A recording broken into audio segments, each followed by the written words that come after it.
Ang 24 taong gulang na gymnast ang nanalo sa final ng vault sa kompetisyon ng Men's Artistic Gymnastics sa Olympic sa Paris noong linggo, August 4, 2024 at nakakuha ng 2 gintong medalya na nagtatag ng isa pang makasaysayang tagumpay para sa Pilipinas.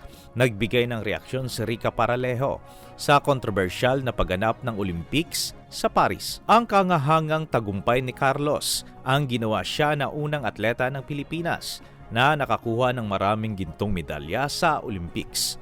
Nakuha niya ang gintong medalya isang araw matapos niyang manalo sa final ng floor exercise noong Sabado, Agosto 3, na nagbigay ng ikalawang gintong medalya sa Pilipinas. Ito ay naganap 3 taon matapos na nakuha ni weightlifter na si Hidilyn Diaz ang unang gintong medalya ng bansa matapos ang 77 taong paghihintay. Nakakuha si Carlos ng average na score na 15.166 na may isang kangahangang handspring double front half out peak na nakakuha ng 15.433 sa kanyang unang vault at sa sumunod ang isang kasamatso double twist na nakakuha ng 14.800 sa kanyang pangalawang vault.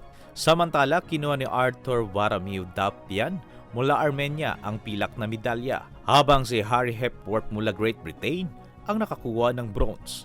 Para sa Bagong Pilipinas, maraming salamat.